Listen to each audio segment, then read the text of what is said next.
सब प्रेम से बोलो, देवी भागवत पुराण की जय।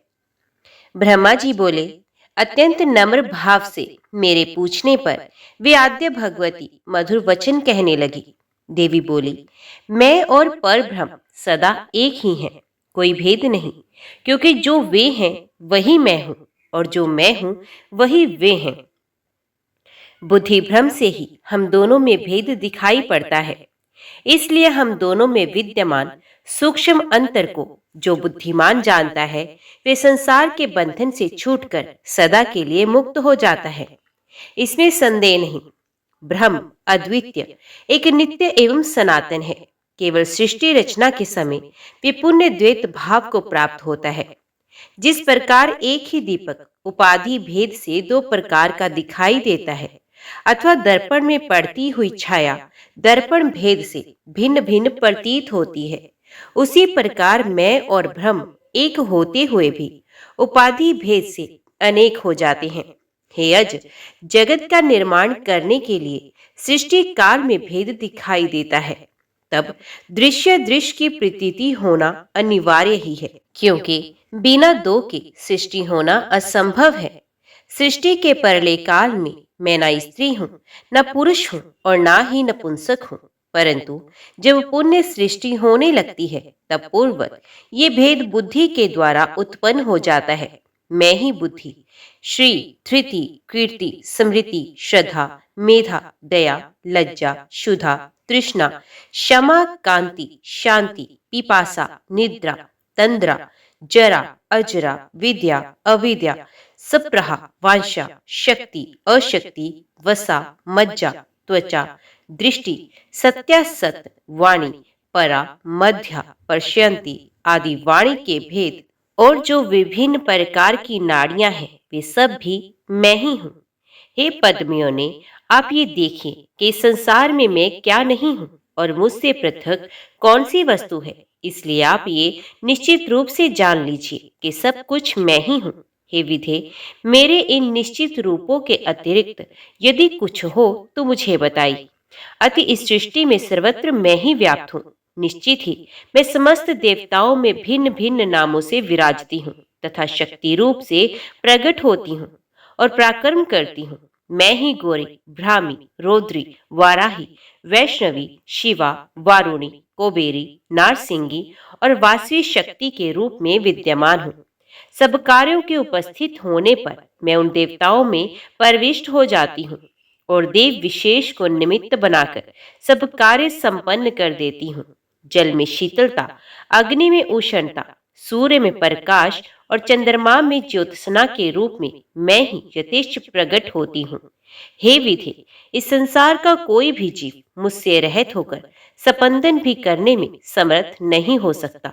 ये मेरा निश्चय है, इसे मैं आपको बता दे रही हूँ। इसी प्रकार यदि मैं शिव को छोड़ दूं तो वे शक्तिहीन होकर दैत्यों का संहार करने में समर्थ नहीं हो सकती।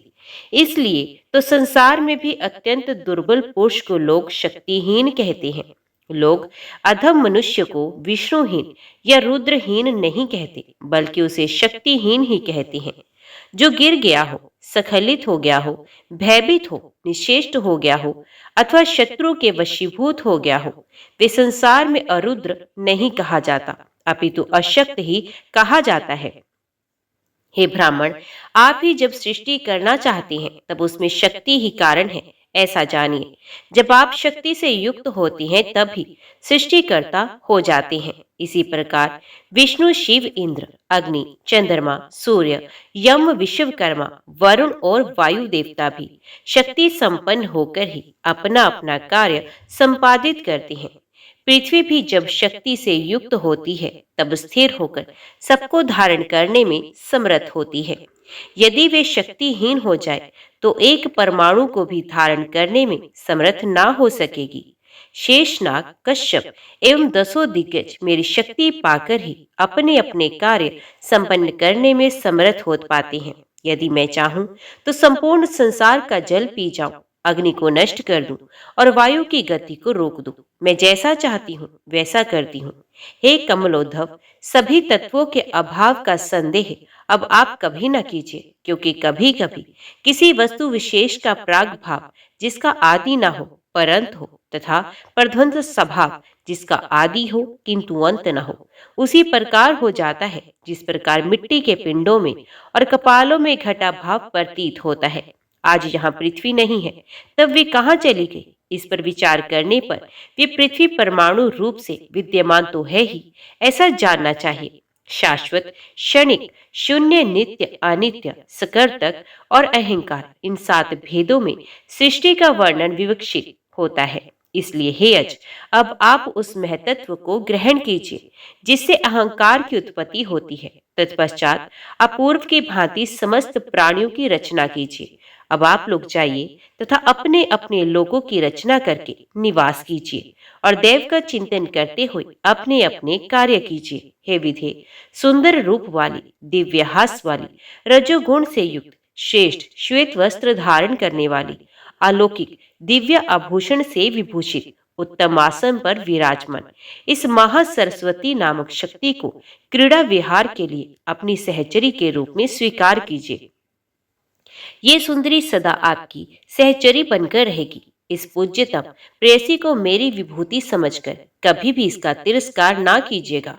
अब आप शीघ्र ही इसे साथ लेकर सत्यलोक में प्रस्थान करें और तत्व 20 से 4 प्रकार की समस्त सृष्टि करने में तत्पर हो जाएं। समस्त जीवों और कर्मों के साथ जो लिंग कोश है, उन्हें पूर्व की भांति आप प्रतिष्ठित कर दें। काल, कर्म और स्वभाव नाम वाले इन कारणों से समस्त चराचर सृष्टि को पूर्व की भांति अपने अपने स्वभाव और गुणों से युक्त कर दीजिए। विष्णु आपके सदा माननीय और पूजनीय हैं, क्योंकि सत्व गुण की प्रधानता के कारण वे सर्वदा सब प्रकार से श्रेष्ठ हैं। जब जब आप लोगों का कोई भी कठिन कार्य उपस्थित होगा, उस समय भगवान श्री हरि पृथ्वी पर अवतार ग्रहण करेंगे। कहीं त्र्यक योनि में तथा कहीं मानव योनि में शरीर धारण करके ये भगवान जनार्दन दानवों का अवश्य विनाश करेंगे। ये महाबली शंकर जी भी आपकी सहायता करेंगे। अब आप समस्त देवताओं का सृजन करके स्वेच्छा सुखपूर्वक विहार कीजिए। ब्राह्मण, क्षत्रिय तथा वैश्य लोग दक्षिण युक्त नानाविध यज्ञों से विधि पूर्वक पूर्ण मनोयोग के साथ आप सबकी पूजा करेंगे। हे देवों, सभी यज्ञों में मेरे नाम का उच्चारण करते ही आप सभी लोग निश्चित रूप से सदैव तृप्त एवं संतुष्ट हो जाएंगे। आप लोग तमोगुण संपन्न शंकर जी का सब प्रकार से सम्मान कीजिएगा और सभी यज्ञ कार्यों में प्रयत्न पूर्वक उनकी पूजा कीजिएगा। जब कभी भी देवताओं के समक्ष दैत्यों से भय उत्पन्न होगा, उस समय सुंदर रूपों वाली वाराही, वैष्णवी, गौरी, नरसिंगी, सदाशिवा तथा अन्य देवियों के रूप में मेरी शक्तियां प्रकट होकर उनका भय दूर कर देंगी। अतः हे कमलोद्धव, अब आप अपने कार्य करें। हे कमलोद्धव, बीज तथा ध्यान से युक्त मेरे इस नवाक्षर मंत्र का जप करते हुए अब समस्त कार्य कीजिएगा। हे महामते, आप इस मंत्र को सभी मंत्रों से श्रेष्ठ जानिए। सभी मनोरथों की सिद्धि के लिए आपको इस मंत्र को सदा अपने हृदय में धारण करना चाहिए। मुझसे ऐसा कहकर पवित्र मुस्कान वाली जगत जननी ने भगवान विष्णु से कहा, हे विष्णु, अब आप इस मनोहर महालक्ष्मी को स्वीकार कीजिए और यहाँ से प्रस्थान कीजिए। ये आपके वक्षस्थल में सदा निवास करेंगी, इसमें संदेह नहीं है। आपके लीला विनोद के लिए मैंने आपको ये सभी मनोरथ प्रदान करने वाली कल्याणमय शक्ति अर्पित की है। आप इनका सर्वदा सम्मान करते रहिएगा और कभी भी तिरस्कार ना कीजिएगा। लक्ष्मी नारायण नामक ये संयोग मेरे द्वारा ही रचा गया है। मैंने देवताओं की जीविका के लिए ही यज्ञों की रचना की है। आप तीनों विरोध भावना से रहित होकर व्यवहार कीजिए। आप विष्णु, ब्रह्मा, शिव तथा सभी देवता मेरे ही प्रभाव से प्रादुर्भूत हुए हैं। अतएव निस्संदेह आप लोग सभी प्राणियों के मान्य एवं पूजनीय होंगे। जो अज्ञानी मनुष्य इनमें भेदभाव करेंगे, इस विभेद के कारण नरक में पड़ेंगे, इसमें संदेह नहीं। जो विष्णु हैं वे ही साक्षात शिव हैं और जो शिव हैं वही स्वयं विष्णु हैं। इन दोनों में भेद रखने वाला मनुष्य नरकगामी होता है। ब्रह्मा जी के संबंध में भी ऐसा ही जानिए, इसमें कोई संदेह नहीं। हे विष्णु, गुणों के कारण इनमें जो भेद है उन्हें आपको बता रही हूँ, आप सुनिए। परमात्म चिंतन की दृष्टि से आपका मुख्य गुण सत्व गुण है। दूसरे रजोगुण तथा तमोगुण आपके लिए गौण है। अतः विभिन्न भेद युक्त विकारों में रजोगुण से संपन्न होकर आप इन लक्ष्मी के साथ विहार कीजिए।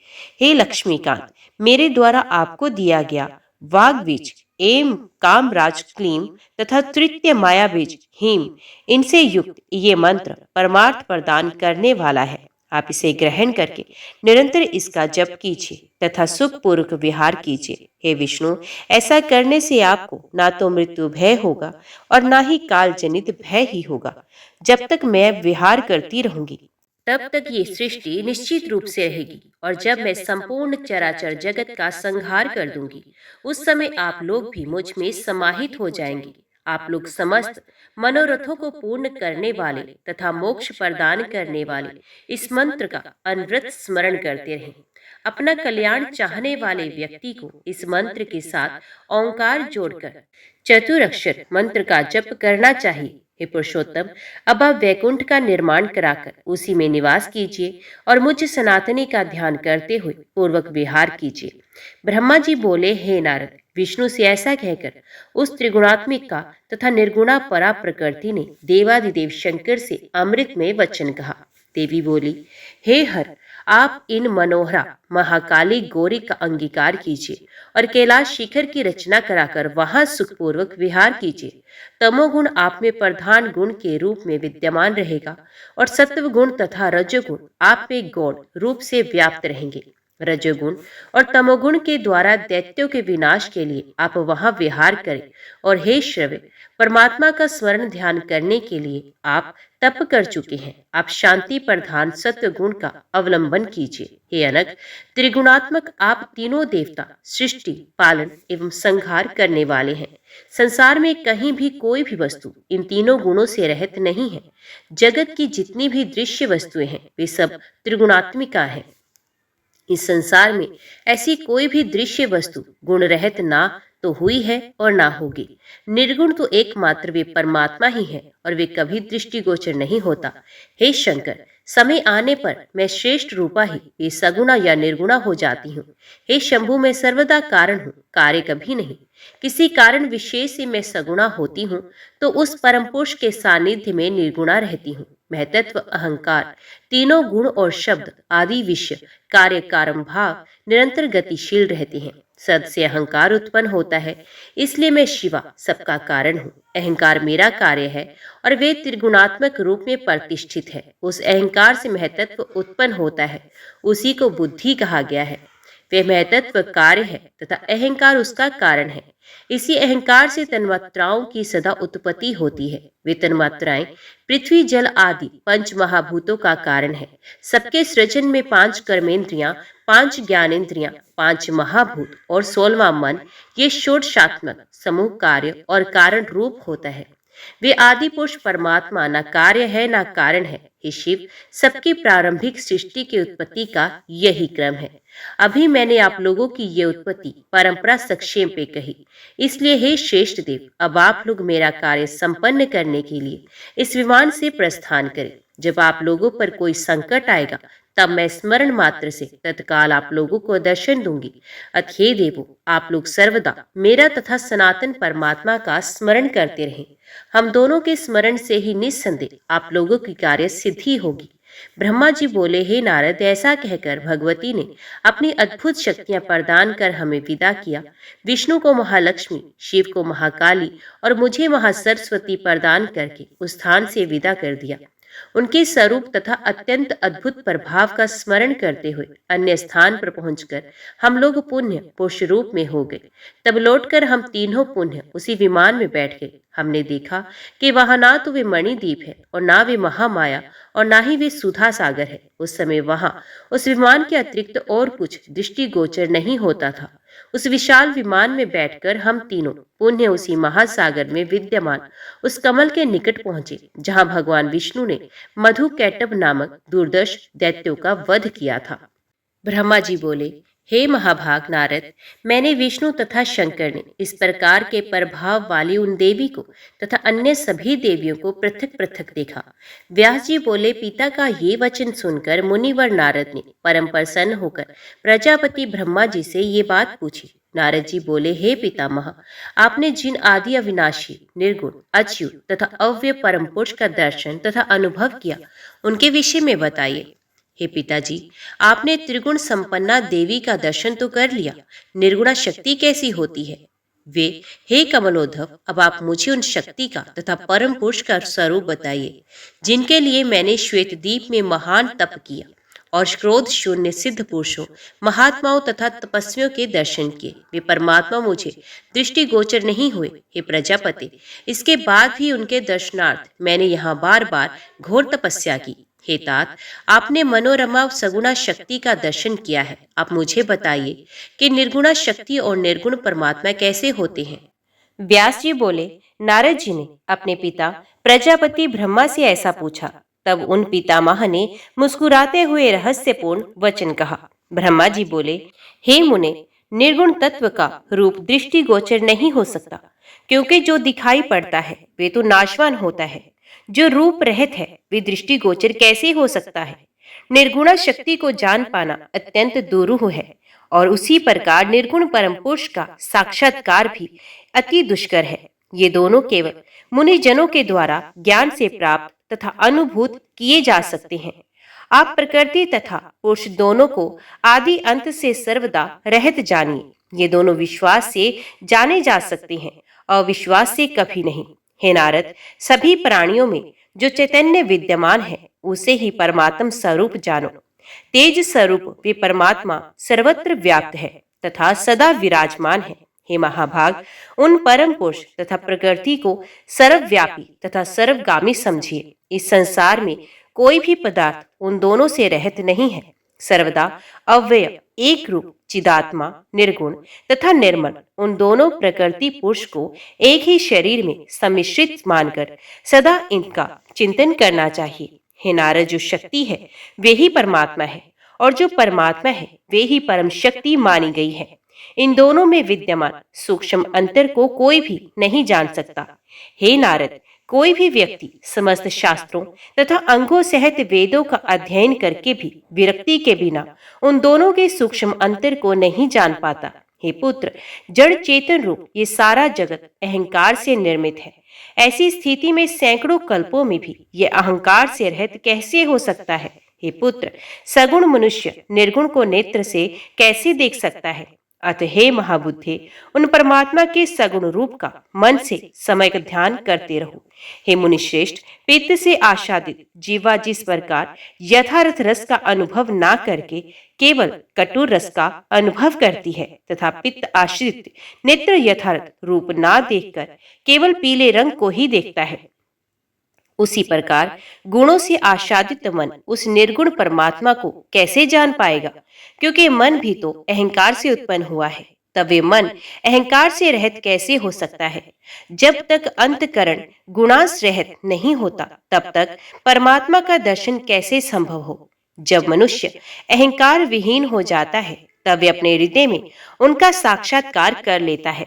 नारद जी बोले, हे देव देवेश, तीनों गुणों का जो स्वरूप है उसका विस्तार पूर्वक विवेचन कीजिए और त्रिगुणात्मक अहंकार के स्वरूप का भी वर्णन कीजिए। हे पुरुषोत्तम, सात्विक, राजस तथा तीसरे तामस अहंकार के स्वरूप भेद को बताइए। इस प्रकार गुणों के विस्तृत लक्षणों को विभाग पूर्वक मुझको बताइए। हे प्रभु, मुझे ऐसा ज्ञान दीजिए जिसे जानकर मैं पूर्ण रूपेण मुक्त हो जाऊं। व्यास जी बोले, हे निष्पाप, इस त्रिविध अहंकार की तीन शक्तियां हैं, मैं उन्हें बताता हूँ। वे है ज्ञान शक्ति, क्रिया शक्ति तथा तीसरी है अर्थ शक्ति। उनमें सात्विक अहंकार की ज्ञान शक्ति, राजसी क्रिया शक्ति और तामसिकी द्रव्य शक्ति, ये तीन शक्तियां आपको बता दी गई हैं। हे नारद, अब मैं उनके कार्यों को समयक रूप से बताऊंगा। सुनिए। तामसी द्रव्य शक्ति अर्थ शक्ति से उत्पन्न शब्द, स्पर्श, रूप, रस तथा गंध ये तन मात्राएं कही गई हैं। आकाश का एकमात्र गुण शब्द, वायु का गुण स्पर्श, अग्नि का गुण रूप, जल का गुण रस तथा पृथ्वी का गुण गंध है, ऐसा जानना चाहिए। हे नारद, ये तन्मात्राएं अत्यंत सूक्ष्म है। द्रव्य शक्ति से युक्त इन 10 तन्मात्राओं तथा उनके 5 गुणों से मिलकर तामस अहंकार की अनुवृत्ति से सृष्टि की रचना होती है। अब राजसी क्रिया शक्ति उत्पन्न होने वाली इंद्रियों के विषय में मुझसे सुनिए। श्रोत, त्वचा, रसना, नेत्र और नासिका, ये 5 ज्ञानेंद्रियां तथा वाणी, हाथ, पैर, गुदा और घ्राण, ये 5 कर्मेंद्रियां उससे उत्पन्न है। प्राण, अपान, व्यान, समान तथा उदान, ये 5 वायु होती हैं। इन 5 ज्ञानेंद्रिय, 5 कर्मेंद्रिय, 5 वायु से मिलकर होने वाली सृष्टि राजसी सृष्टि कही जाती है। ये सभी साधन क्रिया शक्ति से सदा बुक रहते हैं और इनके उपादान कारण को चित्त अनुवृत्ति कहा जाता है। दिशाएं, वायु, सूर्य, वरुण और दोनों अश्विनी कुमार ज्ञान शक्ति से युक्त हैं और ये सात्विक अहंकार से उत्पन्न हुए हैं। 5 ज्ञानेंद्रियों के ये ही 5 अधिष्ठात्र देवता हैं। इसी प्रकार बुद्धि आदि अंत करण चतुष्टय के चंद्रमा, ब्रह्मा, रुद्र तथा क्षेत्रज्ञ ये अधिदेव हैं। ये चारों अधिष्ठात्र देवता कहे गए हैं। मन सहित ये सब 15 होते हैं। ये सात्विक अहंकार की सृष्टि है और सात्विक की सृष्टि कही गई है। स्थूल और सूक्ष्म भेद से परमात्मा के 2 रूप होते हैं। उनमें ज्ञान रूप निराकार स्वरूप सबका कारण कहा गया है। साधक के ध्यान आदि कार्यों के लिए परमात्मा के स्थूल रूप की उपासना कही गई है। ये उस परम पुरुष का सूक्ष्म शरीर ही बताया गया है। मेरा ये शरीर सूत्र संज्ञक है। अब मैं उस पर ब्रह्म परमात्मा के स्थूल विराट स्वरूप का वर्णन करूंगा। हे नारद, आप उसे सुने जिसे सावधानी से सुनकर मनुष्य मुक्त हो जाता है। इसके पहले मैंने गंध, रूप, रस, स्पर्श और शब्द, इन 5 तन्मात्राओं तथा पृथ्वी, जल, अग्नि, वायु और आकाश, इन सूक्ष्म 5 महाभूतों का वर्णन विस्तार से कर दिया है। उन्हीं 5 को मिलाकर पंचीकरण की क्रिया से परमात्मा ने पंचभूतमय देह की सृष्टि की है। अब मैं पंचीकरण का भेद बता रहा हूँ, ध्यान देकर सुनिए। सबसे पहले रस रूप तन्मात्रा का मन में निश्चय करके जिस स्थूल रूप में जल होता है, वैसे ही उसकी 2 अंशों में भावना करें। उसी प्रकार अविशिष्ट 4 भूतों के भी 2-2 भाग करके उसमें से आधे भाग को पृथक कर लें। शेष आधे अंश को 4 प्रकार से अलग करके आधे भाग से रहित उन अंशों में मिला दें। रस तन्मात्रा को आधे भाग में जल में मिलाकर अविशिष्ट भूत तन्मात्रा के आधे को 4 भागों में मिश्रित कर दे। ऐसा करने से जब रस में स्थूल जल हो जाए, तब अन्य 4 भूतों के पंचीकरण का विभाग करें। उन पंचीकृत पंचभूतों में अधिष्ठानता का कारण उनके प्रतिबिंब रूप से जब चैतन्य प्रविष्ट हो जाता है, तब उस पंचभूतात्मक शरीर में अहम भाव रूप संशय उत्पन्न हो जाता है। वे संशय स्पष्ट रूप से जब भासित होने लगता है, तब उस स्थूल शरीर में देह अभिमान के साथ चैतन्य जागृत होने लगता है। वही दिव्य चैतन्य आदि नारायण भगवान परमात्मा आदि नामों से पुकारा जाता है। इस प्रकार पंचीकरण से सभी भूतों का विभाग स्पष्ट हो जाने पर आकाश आदि सभी पंचभूत पूर्वोक्त तन्मात्राओं के कारण अपने अपने विशेष गुणों से वृद्धि को प्राप्त होते हैं और एक एक गुण की वृद्धि से एक एक भूत उत्पन्न हो जाता है। आकाश का केवल एकमात्र गुण शब्द है, दूसरा नहीं। वायु के शब्द और स्पर्श ये 2 गुण कहे गए हैं। शब्द, स्पर्श और रूप ये 3 गुण अग्नि के हैं। शब्द, स्पर्श, रूप और रस ये 4 गुण जल के हैं। शब्द, स्पर्श, रूप, रस और गंध ये 5 गुण पृथ्वी के हैं।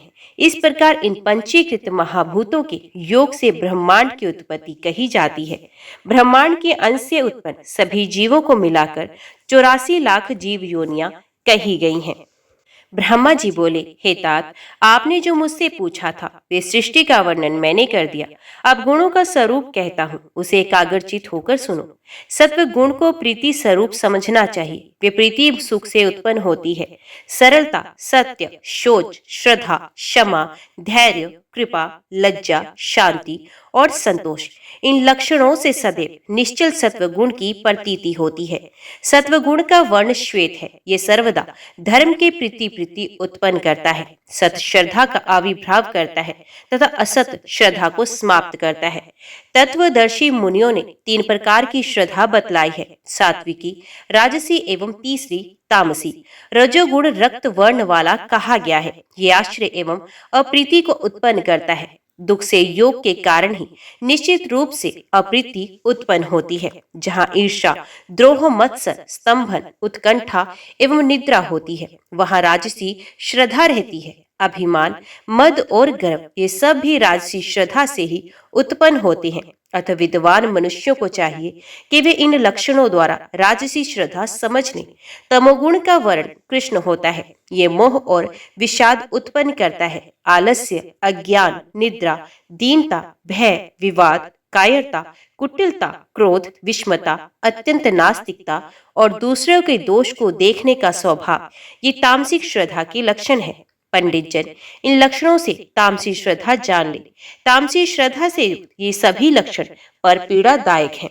आत्म कल्याण की इच्छा रखने वाले को अपने में निरंतर सत्वगुण का विकास करना चाहिए, रजोगुण पर नियंत्रण रखना चाहिए तथा तमोगुण का नाश कर डालना चाहिए। ये तीनों गुण एक दूसरे का उत्कर्ष होने की दशा में परस्पर विरोध करने लगते हैं।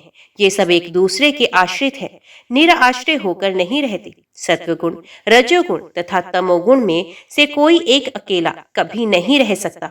ये सभी सदैव मिलकर रहते हैं, इसलिए ये अन्योन्य आश्रय संबंध वाले कहे गए हैं। हे नारद, ध्यान से सुनिए। अब मैं इनके अन्योन्याश्रय संबंध से होने वाले विस्तार का वर्णन करता हूँ, जिसे जानकर मनुष्य भव बंधन से छुटकारा प्राप्त करता है। इसमें आपको किसी प्रकार का संदेह नहीं करना चाहिए। समय प्रकार से जानकर ही मैंने ये बात कही है। मैंने पहले इसे जाना, तत्पश्चात इसका अनुभव किया और पुनः परिणाम देखकर इसका परिज्ञान प्राप्त किया है। हे महामते, मात्र देख लेने, सुन लेने अथवा संस्कार जनित अपने अनुभव से ही किसी भी वस्तु का तत्काल परिज्ञान नहीं हो जाता। जैसे किसी पवित्र तीर्थ के विषय में सुनकर किसी व्यक्ति के हृदय में राजसी श्रद्धा उत्पन्न हो गई और वे उस तीर्थ में चला गया। वहां पहुंचकर उसने वही देखा जैसा पहले सुना था। उस तीर्थ में उसने स्नान करके तीर्थ कृत्य किया और राजसी दान भी किया।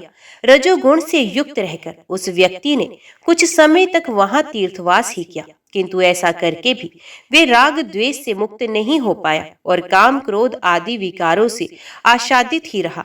उन्हें अपने घर लौट आया और वे पूर्व की भांति वैसे ही रहने लगा।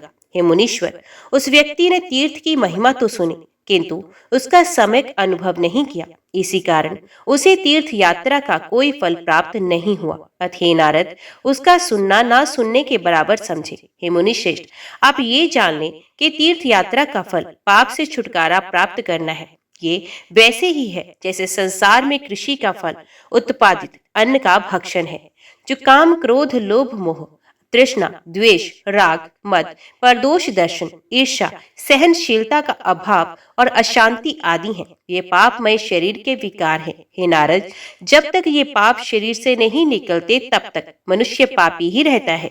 तीर्थ यात्रा करने पर भी यदि ये पाप देह से नहीं निकले तो तीर्थाटन करने का ये परिश्रम उसी प्रकार व्यर्थ है जैसे किसी किसान का। उस किसान ने परिश्रम पूर्वक खेत को खोदा, अत्यंत कठोर भूमि को जोता, उसमें महंगा बीज बोया और अन्य आवश्यक कार्य किए तथा फल प्राप्ति की इच्छा से उसकी रक्षा के लिए दिन रात अनेक कष्ट भी सहे, किंतु फल लगने का समय हेमंत काल आने पर वे सो गया, जिसे व्याघ्र आदि अन्य जंतु तथा टिड्डियों ने उसे फसल को खा लिया और अंत में वे किसान सर्वदा निराश हो गया। उसी प्रकार हे पुत्र, तीर्थ में किया गया विश्रम ही कष्टदायक ही सिद्ध होता है, उसका कोई फल नहीं मिलता। हे नारद, शास्त्र के अवलोकन से सत्वगुण समुन्नत होता है तथा बड़ी तेजी से बढ़ता है। उसका फल ये होता है कि तामस पदार्थों के प्रति वैराग्य हो जाता है। ये सत्वगुण रज और तम इन दोनों को बलपूर्वक दबा देता है। लोभ के कारण रजोगुण अत्यंत तीव्र हो जाता है। वे बढ़ा हुआ रजोगुण सत्व तथा तम इन दोनों को दबा देता है। उसी प्रकार तमोगुण मोह के कारण तीव्रता को प्राप्त होकर सत्वगुण तथा रजोगुण इन दोनों को दबा देता है। ये गुण जिस प्रकार एक दूसरे को दबाते हैं उसे मैं यहाँ पर विस्तार पूर्वक कह रहा हूँ। जब सत्व गुण बढ़ता है उस समय बुद्धि धर्म में स्थित रहती है। उस समय वे रजोगुण या तमोगुण से उत्पन्न बाहरी विषयों का चिंतन नहीं करती है। उस समय बुद्धि सत्वगुण से उत्पन्न होने वाले कार्य को अपनाती है। इसके अतिरिक्त वे अन्य कार्यों में नहीं फंसती। बुद्धि बिना प्रयास के ही धर्म तथा यज्ञादि कर्म में प्रवृत्त हो जाती है। मोक्ष की अभिलाषा से मनुष्य उस समय सात्विक पदार्थों के भोग में प्रवृत्त रहता है। वे राजसी भोगों में लिप्त नहीं होता, तब भला वे तमोगुणी कार्यों में क्यों लगेगा। इस प्रकार पहले रजोगुण को जीत करके वे तमोगुण को पराजित करता है। हे तात, उस समय एकमात्र विशुद्ध सत्वगुण ही स्थित रहता है। जब मनुष्य के मन में रजोगुण की वृद्धि होती है, तब वे सनातन धर्म को त्याग कर राजसी श्रद्धा के वशीभूत हो विपरीत धर्म आचरण करने लगता है। रजोगुण बढ़ने से धन की वृद्धि होती है और भोग भी राजसी ही हो जाता है। उस दशा में सत्वगुण दूर चला जाता है और उससे तमोगुण भी दब जाता है। जब तमोगुण की वृद्धि होती है और वे उत्कट हो जाता है, तब वेद तथा धर्मशास्त्र में विश्वास नहीं रह जाता।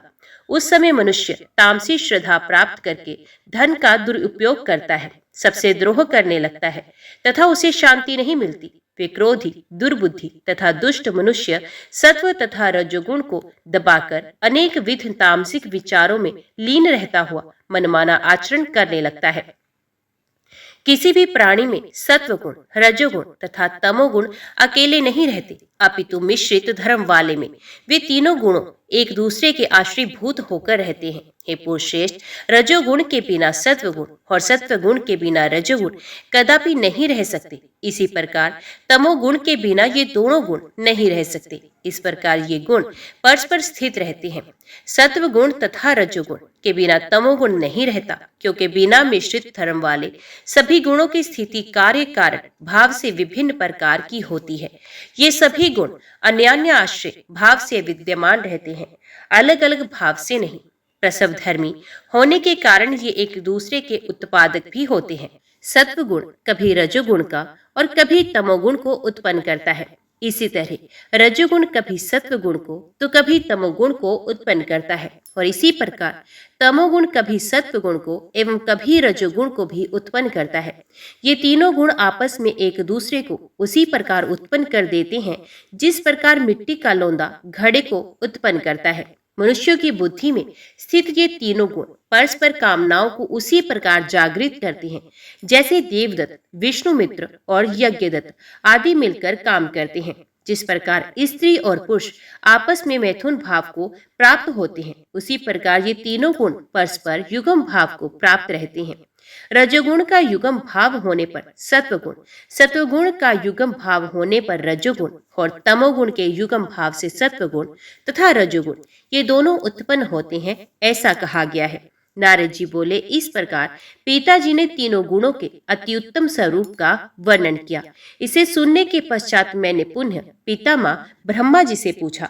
नारद जी बोले, हे तात, आपने गुणों के लक्षणों का वर्णन किया, किंतु आपके मुख से निःसृत वाणी रूपी मधुर रस का पान करता हुआ मैं अभी भी तृप्त नहीं हुआ। अतएव अब आप इन गुणों के सूक्ष्म ज्ञान का यथावत वर्णन कीजिए, जिससे मैं अपने हृदय में परम शांति का अनुभव कर सकूं। व्यास जी बोले, अपने पुत्र महात्मा नारद के इस प्रकार पूछने पर रजोगुण से आविर्भूत सृष्टि निर्माता ब्रह्मा जी ने कहा। ब्रह्मा जी बोले, हे नारद, सुनिए, अब मैं गुणों का विस्तृत वर्णन करूंगा। यद्यपि मैं इस विषय में सम्यक ज्ञान नहीं रखता, फिर भी अपनी बुद्धि के अनुसार आपसे वर्णन कर रहा हूँ। केवल सत्व गुण कहीं भी परिलक्षित नहीं होता है। गुणों का परस्पर मिश्री भाव होने के कारण वे सत्व गुण भी मिश्रित दिखाई देता है। जिस प्रकार सब भूषणों से विभूषित तथा हाव भाव से युक्त कोई सुंदरी स्त्री अपने पति को विशेष प्रिय होती है तथा माता पिता एवं बंधु बांधवों के लिए भी प्रीतिकर होती है, किंतु वही स्त्री अपनी सोतों के मन में दुख और मोह उत्पन्न करती है, उसी प्रकार सत्व गुण के स्त्री भावपन होने पर रजोगुण और तमोगुण से मिलने पर भिन्न वृत्ति उत्पन्न होती है। ऐसे ही रजोगुण तथा तमोगुण के स्त्री भावन पर होने पर एक दूसरे के परस्पर संयोग के कारण विपरीत भावना प्रतीत होती है। हे नारद, यदि ये तीनों गुण परस्पर मिश्रित ना होते तो उनके स्वभाव में एक सी ही प्रवृत्ति रहती, किंतु तीनों गुणों में मिश्रण होने के कारण ही विभिन्नताएं दिखाई देती हैं। जैसे कोई रूपवती स्त्री यौवन, लज्जा, माधुर्य तथा विनय से युक्त हो, साथ ही वे धर्म शास्त्र के अनुकूल हो तथा काम शास्त्र को जानने वाली हो, तो वे अपने पति के लिए प्रीतिकर होती है, किंतु सोतों के लिए कष्ट देने वाली होती है। सोतों के लिए मोह तथा दुख देने वाली होने पर भी कुछ लोगों के द्वारा वे सत्व गुणी कही जाती है और सत्व गुण के अनेक शुभ कार्य करने पर भी वे सोतों को विपरीत भाव वाली प्रतीत होती है। जैसे राजा की सेना चोरों से पीड़ित सज्जनों के लिए सुख देने वाली होती है, किंतु वही सेना चोरों के लिए दुखदायी, मूढ़ तथा गुणहीन होती है। इससे प्रकट होता है कि स्वाभाविक गुण भी विपरीत लक्षणों वाले दिख पड़ते हैं। जैसे किसी दिन जब चारों ओर काले काले मेघ घिर गए हों, बिजली चमक रही हो, मेघ गरज रहे हों, अंधकार से आच्छादित हो और घनघोर वर्षा के कारण सूखी भूमि सिंच रही हो, तब भी लोग उसे तमोरूप गाढ़ांधकार से व्याप्त दुर्दन नाम से ही पुकारते हैं। और एक और वही दुर्दन किसानों को खेत जोतने तथा बीज बोने की सुविधा देने के कारण सुखदायी प्रतीत होता है, किंतु दूसरी ओर वही दुर्दन उन अभागे गृहस्थों के लिए दुखदायी हो जाता है, जिनके घर अभी छाए नहीं जा सकते और जो तृण, काष्ठ आदि के संग्रह में व्यस्त हैं। साथ ही वही दुर्दन उन स्त्रियों के हृदय में शोक उत्पन्न करता है, जिनके पति परदेश गए हों। उसी प्रकार ये सत्वादि गुण अपनी स्वाभाविक परिस्थिति में रहते हुए भी अन्य गुणों से मिलने पर विपरीत दृष्टि गोचर होते हैं। हे पुत्र, अब मैं उन गुणों के लक्षण पुनः बता रहा हूँ, सुनो। सत्व गुण सूक्ष्म, प्रकाशक, स्वच्छ, निर्मल एवं व्यापक होता है। जब मानव के संपूर्ण अंग और नेत्र आदि इंद्रियां हल्के, हर मन निर्मल और तथा वे उन राजस एवं तामस विषयों को ना ग्रहण करता हो, तब वे समझ लेना चाहिए कि शरीर में अब सत्व गुण प्रधान रूप से विद्यमान है। जब किसी भी देह में रजोगुण प्रधान रूप से विद्यमान रहता है, तब ये बार बार जम्भाई, स्तंभन, तंद्रा तथा चंचलता उत्पन्न करता है। इसी प्रकार जब अत्यंत कलह करने का मन चाहता हो, अन्यत्र जाने की इच्छा हो, चित्त चंचल हो और वाद विवाद में उलझने की प्रवृत्ति हो, मन में काम भावना का गहरा पर्दा पड़ जाए, तब ये समझ ले कि शरीर में तमोगुण की प्रधानता है। उस समय शरीर के अंग भारी हो जाते हैं, इंद्रियां तामसिक भावों के वशीभूत रहती हैं, चित्त विमूढ़ रहता है और वे निद्रा की इच्छा नहीं करता। हे नारद, इस प्रकार सभी गुणों के लक्षण समझना चाहिए। नारद जी बोले, हे पितामह, आपने तीनों गुणों को भिन्न भिन्न लक्षणों वाला बताया, तो फिर ये एक स्थान में होकर निरंतर कार्य कैसे करते हैं? विपरीत होते हुए भी शत्रु रूप ये गुण एकत्रित होकर परस्पर मिल करके किस प्रकार कार्य करते हैं, ये मुझे बताइए। ब्रह्मा जी बोले, हे पुत्र, सुनो, मैं बताता हूँ। उन तीनों गुणों का स्वभाव दीपक के समान है। जैसे दीपक में तेल, बत्ती और अग्नि शिखा तीनों परस्पर विरोधी धर्म वाले हैं, परंतु तीनों के सहयोग से ही दीपक वस्तुओं आदि का दर्शन कराता है। यद्यपि आग के साथ मिला हुआ तेल आग का विरोधी है और तेल बत्ती तथा अग्नि का विरोधी है, तथापि ये एकत्रित होकर वस्तुओं का दर्शन कराते हैं। नारद जी बोले, हे सत्यवती सुत व्यासी, ये सत्वादि तीनों गुणों से भी प्रकृति से उत्पन्न कहे गए हैं और ये जगत के कारण है, जैसा मैंने पहले भी सुना है। व्यास जी बोले, हे राजन, इस प्रकार नारद जी ने विस्तार पूर्वक गुणों के लक्षण और उनके विभागों के सहित कार्य को भी मुझे बतलाया।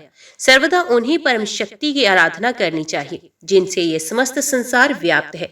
वे भगवती कार्य भेद से सगुणा निर्गुणा दोनों है। वे परम पुरुष तो अकर्ता, पूर्ण, निस्सप्र है तथा परम अविनाशी है। ये महामाया ही सत और असत रूप जगत की रचना करती है। ब्रह्मा, विष्णु, शिव, सूर्य, चंद्रमा, इंद्र दोनों अश्विनी कुमार, आठों वसु, विश्वकर्मा, कुबेर, वरुण, अग्नि, वायु, पूषा कुमार, कार्तिकेय और गणपति, ये सभी देवता उन्हीं महामाया की शक्ति से युक्त होकर अपने अपने कार्य करने में समर्थ होते हैं। हे मुनीश्वरों, यदि ऐसा ना हो तो वे हिलने डुलने में भी समर्थ नहीं हो सकते। हे राजन, वे परमेश्वरी ही इस जगत की परम कारण है। अथ हे नरपते, अब आप उन्हीं की आराधना करें, उन्हीं की यज्ञ करें और परम भक्ति के साथ विधिवत उन्हीं का पूजन करें। वे ही महालक्ष्मी, महाकाली एवं महासरस्वती हैं। वे सब जीवों की अधीश्वरी, समस्त कारणों के एकमात्र कारण, सभी मनोरथों को पूर्ण करने वाली, शांत स्वरूपिणी, सुखपूर्वक सेवनीय तथा दया से परिपूर्ण है। ये भगवती नाम उच्चारण मात्र से ही मनोवांछित फल देने वाली हैं। पूर्व काल में ब्रह्मा, विष्णु, महेश आदि देवताओं तथा मोक्ष की कामना करने वाले अनेक जितेंद्रिय तपस्वियों ने इनकी आराधना की थी। किसी प्रसंगवश अस्पष्ट रूप से ही उच्चारित किया गया उनका नाम सर्वथा दुर्लभ मनोरथों को भी पूर्ण कर देता है। हे नृपश्रेष्ठ, इस संबंध में एक दृष्टांत है। सत्यव्रत नाम के एक मुनि ने वन में व्याघ्रादि हिंसक पशुओं को देखकर भय से पीड़ित होकर ए शब्द का उच्चारण किया था। उस बिंदु रहित बीज मंत्र एम का उच्चारण करने के फलस्वरूप उसे भगवती मनोवांछित फल प्रदान कर दिया था। ये दृष्टांत हम पुण्यात्मा मुनियों के लिए प्रत्यक्ष ही है। हे राजन, ब्राह्मणों की सभा में विद्वानों के द्वारा उदाहरण के रूप में उस सत्यव्रत के कहे जाते हुए संपूर्ण आख्यान को मैंने विस्तार पूर्वक सुना था। सत्यव्रत नाम वाले उस निरक्षर तथा महामूर्ख ब्राह्मण ने वे ए शब्द एक कोल के मुख से सुनकर स्वयं भी उसका उच्चारण किया।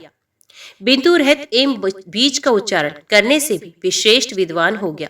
एकार के उच्चारण मात्र से भगवती प्रसन्न हो गई और द्याद्र होकर उन परमेश्वरी ने उसे कविराज बना दिया। जय मां भगवती, जय मां दुर्गा। आज की वीडियो में इतना ही। उम्मीद करती हूँ वीडियो आपको पसंद आई होगी। वीडियो पसंद आई हो तो वीडियो को लाइक और चैनल को सब्सक्राइब जरूर कीजिएगा।